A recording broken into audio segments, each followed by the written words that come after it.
안녕하세요. 닥터 유태호입니다. 오늘의 주제는 코로나19 확진자의 99%는 환자가 아니다 입니다. 단 1%만이 환자라는 것이죠. 그동안 정말 많은 변화가 있었죠. 또 확진자 수도 많이 생겼고요. 또 더불어서 사망자 수도 생겼고요. 또한 우리가 이제 코로나19에 대해서 정말 많은 것을 알게 됐습니다. 그래서 오늘은 그동안의 현황이 어떤지, 우리가 어떻게 대처했는지, 앞으로 어떻게 해야 될지에 대해서 말씀드리고자 합니다. 먼저 코로나19의 현황입니다. 제가 좀 숫자, 그래프 이런 걸 오늘 좀 많이 제시를 하니까 조금 불편하시더라도 눈여겨봐 주시기 바랍니다. 그동안 발생한 코로나19 확진자입니다. 세계적으로 보면은 2,400만 명의 확진자가 생겼습니다. 우리나라 인구가 5,500이니까 거의 반수 가까이 돼가고 있죠. 그 중에서 사망자가 81만 명입니다.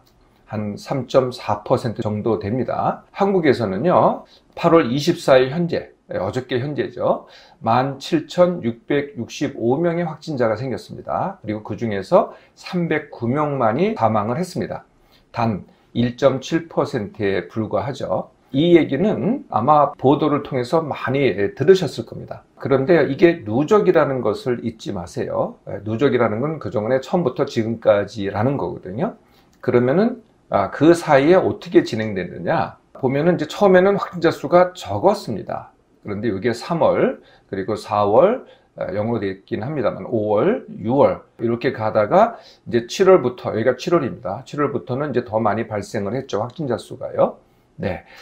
그런데 이제 거의 한 달 동안에 뭐 조금 들락날락은 해도 거의 비슷하게 발생을 하고 있습니다. 매일 발생하는 숫자가요. 그런데 사망률은 어떻게 되느냐? 네, 사망률은 초기에 높았습니다. 이렇게. 초기에 요것이 이제 사망률을 보이고 있거든요.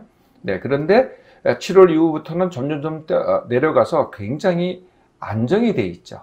네, 그래서 어떤 상황일까요? 네, 지금을 보면은요, 이렇습니다. 아까 2,400만 명, 그 다음에 81만 명 사망, 3.4% 말씀드린 적이 있잖아요. 현재 확진자는 전 세계적으로 670만 명입니다. 우리나라에서는 3,137명.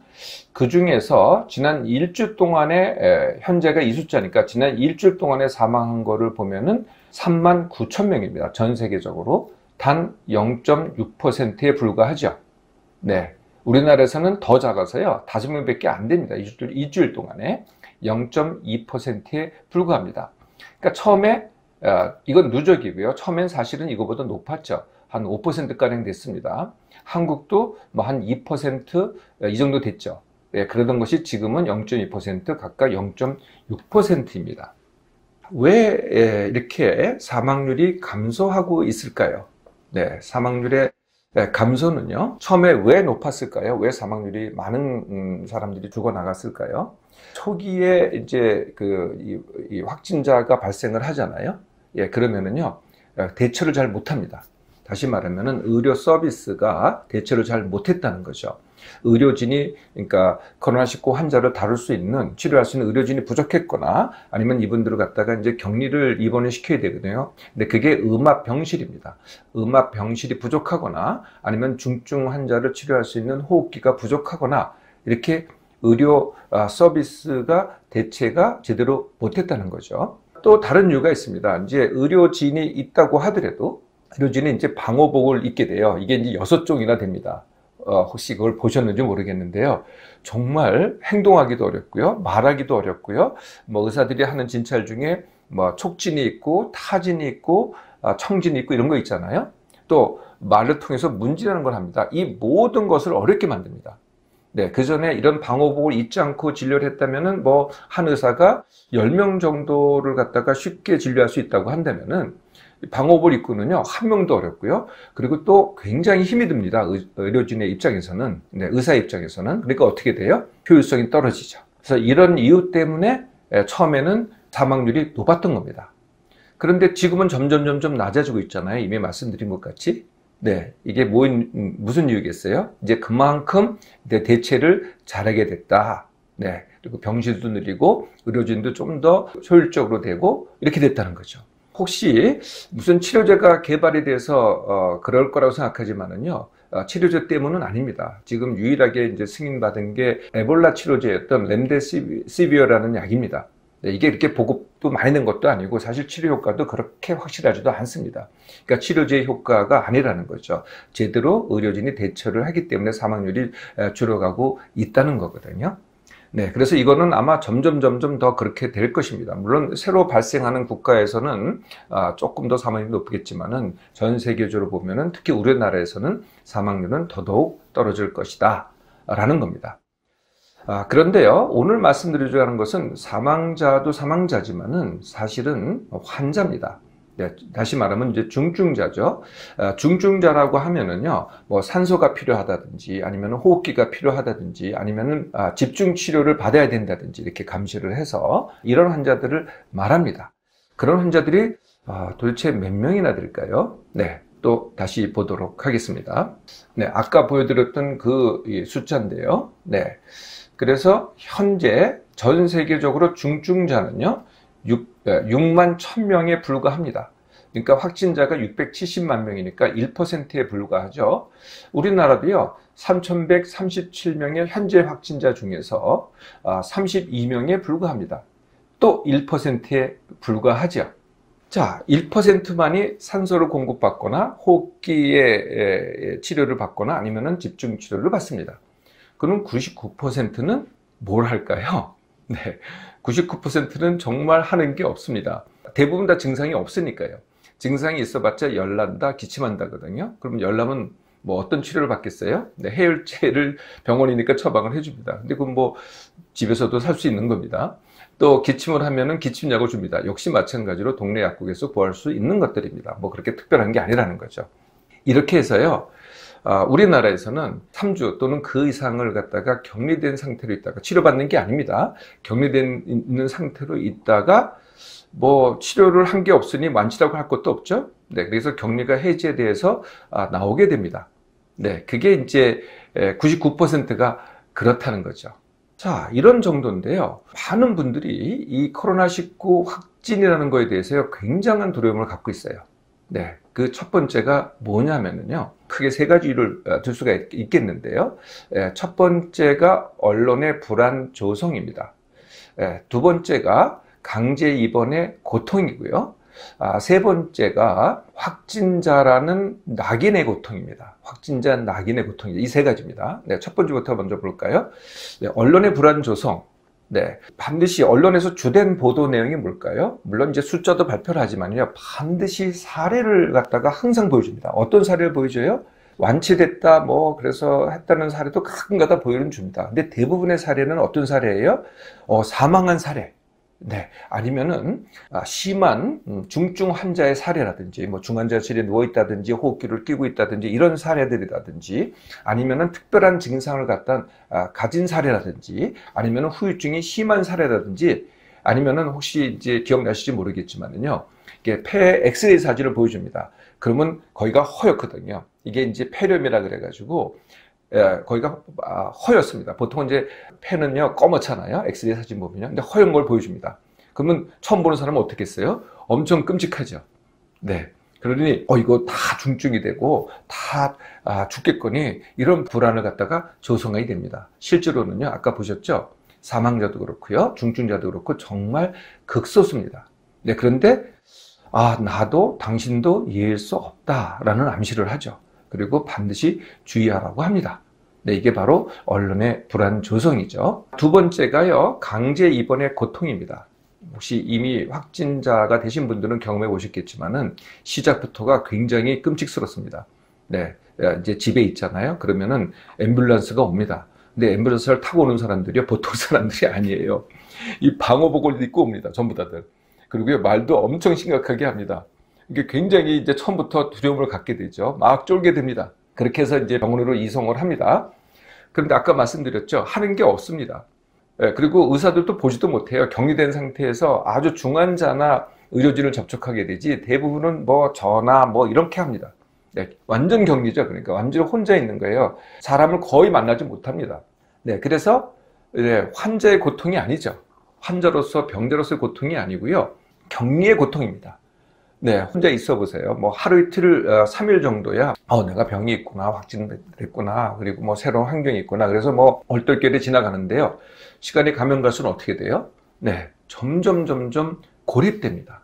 그리고 이 조그만 방에 나가지도 못하거든요. 조그만 방에 이 격리되어 있는 상태가입니다. 나중에는요, 정말 미칠 지경이 되죠. 네, 이게 바로 격리의 고통이라는 겁니다. 거의 대부분이 3주 이상을 합니다. 그리고 퇴원을 하게 되죠. 정말 넌더리를 내고 퇴원을 합니다. 네, 세 번째가 확진자의 두려움이라는 겁니다. 많은 분들이 왜 확진이 이렇게 두렵냐 그러면은 남한테 옮길까봐 이거를 두려워한다고 합니다. 네, 실제 이유는 뭔지 아세요? 남한테 지탄을 받을까 봐입니다. 비판을 받을까 봐. 네, 그리고 손가락질을 받을까 봐. 네, 그리고 혹시라도 내가 전파자로 몰리게 되지 않을까. 그리고 또 이제 이것도 언론에서 보도를 하는데요. 지방자치단체에서 위협을 합니다. 구상권을 청구를 하겠다고. 네, 그래서 내가 전파자가 돼서 다른 사람을 해를 줬고 거기에 대해서 많은 경제적인 손해를 입혔다. 그래가지고 그 비용 갖다가 청구하겠다는 겁니다. 예, 그러니 확진자가 된다는 게 얼마나 두렵겠어요. 예, 그래서요, 지금은 국민 대다수가요, 이 코로나19 확진자에 대한 두려움으로 가득 차 있습니다. 네, 그것은요, 바로 누구의 합작품이라고 할까요? 정부의 대책이라고 해야 되겠죠. 정부의 대책과 언론의 합작품이라고 해도 과언이 아닙니다. 과거에도요, 많은 경우가 사실은 불안이 조성된다 그러면은 사실은 이런 합작품의 결과였죠. 현재 우리나라에서, 그리고 사실은 또 대부분의 나라에서 시행되고 있기는 합니다. 있기는 하지만 좀 다른 점이 있거든요. 이 대처 방법이 뭘까요? 이 대처 방법은요, 바로 바이러스 봉쇄 정책입니다. 네, 바이러스를 봉쇄한다는 거를 어떻게 하냐면은 이제 검사를 하고요, 확진자를 찾아내고 또 확진자하고 접촉한 사람을 갖다가 다 추적을 하고 그 다음에 격리를 시키고 그 다음에 방역을 합니다. 이게 다 왜 하겠어요? 이 바이러스를 봉쇄하겠다는 거거든요. 네, 역사상 이 바이러스를 굉장히 많은 이 병을 일으키는 바이러스가 있는데요. 바이러스를 정말 완벽하게 봉쇄시킨 거는요, 딱 하나밖에 없습니다. 네, 천연두 바이러스입니다. 천연두 바이러스만이 유일하게 인류가 봉쇄를 시켰고요. 우리가 이미 경험했던 사스라든지 메르스도 완전 봉쇄는 못 시켰습니다. 그래도 상당하게 봉쇄를 시킬 수가 있었죠. 네, 이 방법입니다. 그래서 계속 봉쇄를 시키겠다는 거거든요. 네, 그런데 코로나19 바이러스 봉쇄가 가능할까요? 네, 이미 많은 사람들이 불가능하다고 생각을 합니다. WHO에서도요, 최소한 2년은 갈 것이다 라고 이미 예측을 하고 있습니다. 저 자신, 또 많은 다른 분들이, 전문가들이 동의를 하는데요. 닥터 자신은 2년보다도 더 갈 것 같습니다. 그러니까 우리의 한 부분이 되지 않을까, 이렇게 판단을 합니다. 지속적으로 뭐 한 5년 정도는 이 상태대로 그대로 가지 않겠는가 하는 게 닥터의 예측입니다. 자, 그러면 어떻게 하면 될까요? 네, 지금까지 뭐 우리나라 또는 세계적으로 하는 방법이 바이러스 봉쇄 중심이었다면요, 앞으로는 환자 중심으로 전환시켜야 되지 않을까라는 게 닥터의 의견입니다. 네, 그래서 그것을 제시하기 위해서 먼저 코로나19와 지금 이미 우리가 겪은 독감을 한번 대비해 보도록 하겠습니다. 네, 코로나19 이미 세계적으로 2,400만 명이 있고 81명이 사망을 했다. 현재는 67만 명이 확진자다. 예, 이미 아까 말씀드린 적이 있고요. 중증자가 1%인 6만 1,000명이다. 독감은 어떨까요? 이거는 이미 매년입니다. 올해만이 아니고요. 매년입니다. 매년 7천만 명에서 수억 명으로 추산이 됩니다. 이 추산하는 이유는 우리가 다 일일이 검사하지 않거든요. 네, 이렇게 추산을 하죠. 그 중에서 사망자가 65만 명입니다. 65만 명 정도입니다. 뭐 대충 계산해 봐도 이 코로나19의 사망률보다는 떨어지죠. 한 0.1% 정도 됩니다. 그런데요, 재밌는 사실이 있습니다.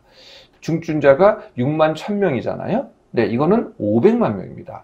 전체 한 5% 정도 됩니다. 네, 코로나19가 1%밖에 안 됨에도 불구하고요. 또 다르게 대비되는 게 있습니다. 코로나19는요, 백신도 없고요, 치료제도 없습니다.